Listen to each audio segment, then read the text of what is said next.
Hello, it's Daryl, Passing Lane Motors, and I want to we were getting quite a few calls on this 63 Impala 327 4-speed car. Really nice straight car, driver quality paint. We are in the 16.9 range on this car, so we're not asking a lot of money for it, but we also want to take you and show you the underside of the car. The car's looks like it's got a lot of the original grease fittings and stuff still under it. The car does drive out excellent.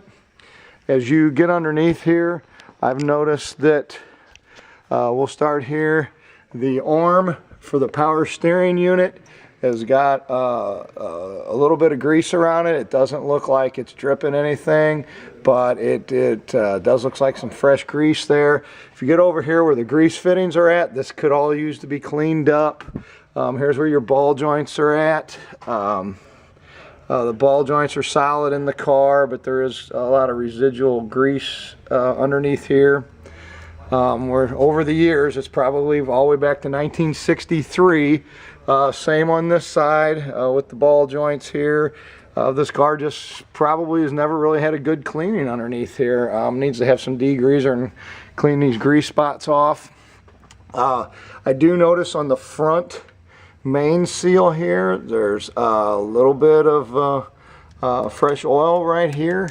Also where the fuel pump goes in, it looks like that gasket, probably the valve cover gaskets are letting the oil run down. Here's what happens on most of these. The oil pan plug is dry. A little bit of oil here on the cross member. It looks like the rear main is good though. That's the real pain in the butt one. When we get back to the transmission, back here where the linkage goes in up here where the shifter is, this looks like it's got a new seal been put in it. That's dry, but there is quite a bit over the years here. There's some residual grease been thrown up under here. As you get here into the linkage, we got on the linkage, there's a little bit of oil down here, but it doesn't look like it's too bad.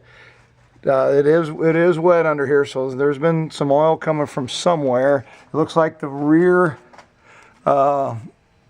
gasket back here has got a little bit of a seepage there too. As we go back to the rear end, it's a little damp under here, but really not bad. I'm not seeing anything dripping.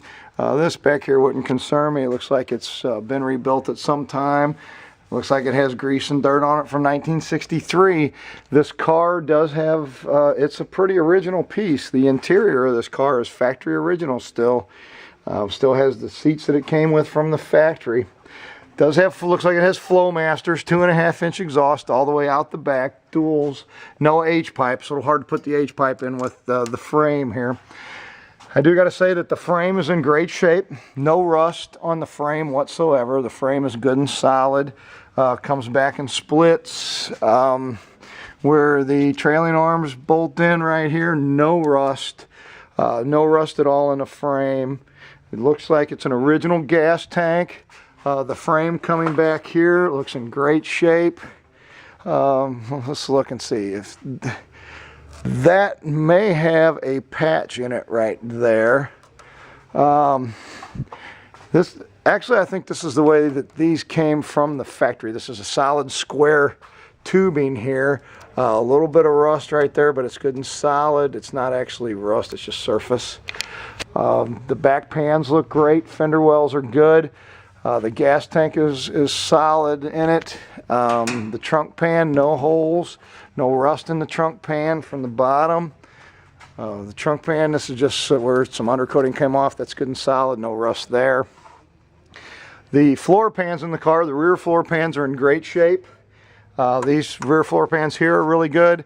There is, looks like somebody's done some Bondo work here. Now right in here, this piece here has got a new piece of steel welded in it right there. Up front up here, this is all good and solid. There is a spot that's been welded right here. These are all original pans here, all original pans here.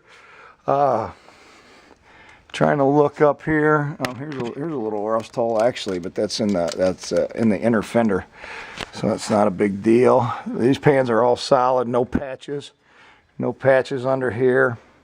We get back to here. Here's right above the muffler here. This area here has been patched. Not a super nice job either, but it has been patched. It has been fixed. There are no holes in anywhere. So we got that one spot, and we got another spot here in the same spot on the other side of the car. That's been patched. We got this little thin spot here. Other than that, the pans on this car look like they're in really good shape. No apparent rust. Nothing look like it's gonna rust through here in the near future. This is probably the biggest area right there that they patched. This side over here is solid. Nothing over here. This is all really good. So one more time, this is Daryl, Passing Lane Motors. This is a 327 4-speed car. The car drives out awesome. I've driven the car quite a bit. The car runs and drives and can be driven anywhere. For the next owner, what I would say is if we would be more than willing to go through and get all the oil leaks and everything fixed. Of course, we would charge for that. We got the car price to sell the way it is. But the next owner, you could get in and drive this car and love it from the day you get it. But I would eventually would like for whoever gets it to be aware that it's going to have some, you're going to want to start replacing gaskets in it when you start driving it a bunch. So hopefully I've been able to enlighten you. I've got a gentleman that's looking forward to seeing this video, and I hope this helps him out on his decision to buy the car. I wouldn't be scared of any of this stuff under here because, man, the car is nice and solid. The frame is solid. Pans have got a couple little patches, but other than that, what a nice piece. Bill, can you grab that phone? Sorry to yell that in the video. So this is Daryl, Passing Lane Motors, 636-600-1140 in Fenton, Missouri. It's a 1963 Impala, 327 4-speed, all original factory interior in it, which is in great shape still. Everything in the car works. It's a very nice driver. So one more time, it's Daryl, Passing Lane Motors. Thanks so much for your interest. 636-600-1140. Have a great day. Bye now.